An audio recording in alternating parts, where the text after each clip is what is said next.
Namaste everyone. In today's video, we're going to focus on Muni Patanjali's Yoga Sutra 2.35. In this Yoga Sutra, Muni Patanjali is helping us to understand the impact that Ahinsa has on people around us. And in these sutras 2.35 to 2.45, we've entered a new stage where we're being given the impact or the effect of each of these different yamas and niyamas. So let's take a good look at this sutra and try to understand it a little bit better. So the sutra itself goes, Ahinsa pratishthayan tat sannidhau vairatyagaha. Alright, so this is the sutra itself. Now let's look at it word by word and break it up to understand it even further.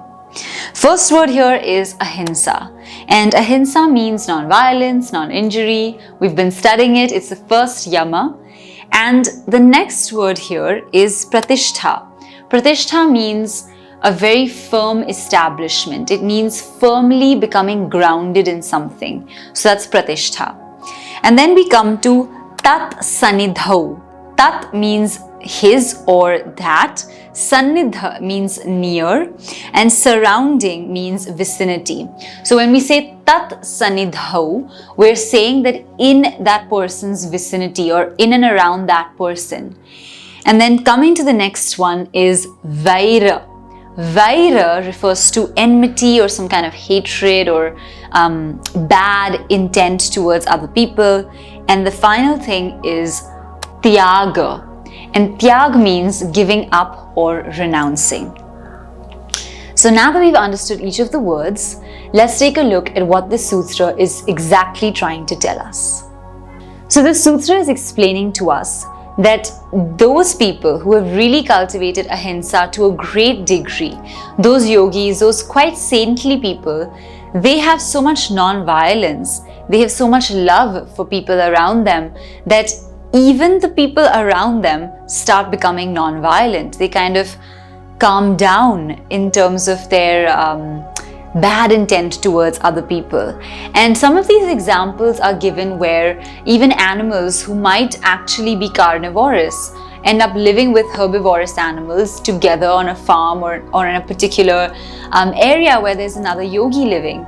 And this has, there are many examples of this, but this is said to happen because the tendency of the animals, the people around that person change because that person has changed. So for example, when you're around somebody who's just joyous, who's just smiling, they're just happy, you like their company, you want to be around them and you feel good too. But if you're not going to feel negative emotions mostly around such a person because they're emitting joyous vibes, they're kind of just a very joyous person. And so I think in the same way with ahimsa, when a person is just non-violent and they've really perfected that to a very large degree, we feel non-violent around them as well. And that's one of the greatest sort of accomplishments for a yogi to have.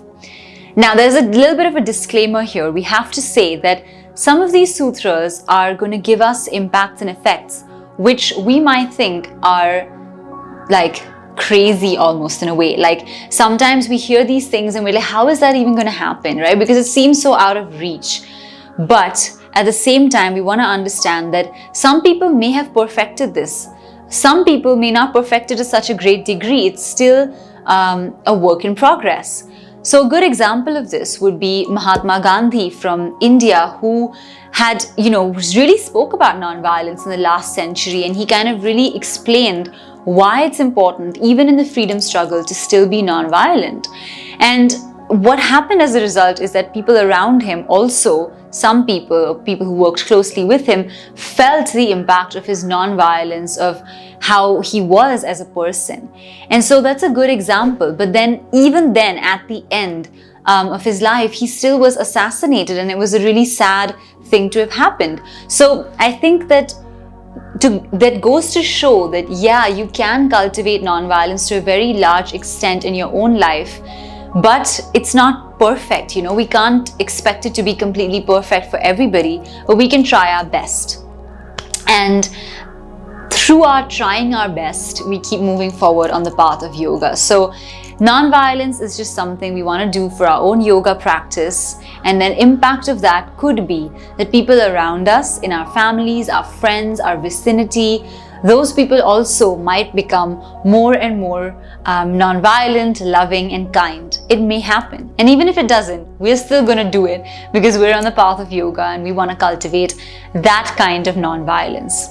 So I hope you found this video helpful and it's helped you to understand the impact of Ahinsa a little bit better. We're now going to see you in the next video or the next workshop. The link is in the description. So until then, please don't forget to like this video, leave your thoughts in the comment section below, and subscribe to our channel for new videos and updates. Your support means the world to us and we really appreciate if you could subscribe. We're going to see you now in the next video. Until then, take care and we will see you very soon. Namaste.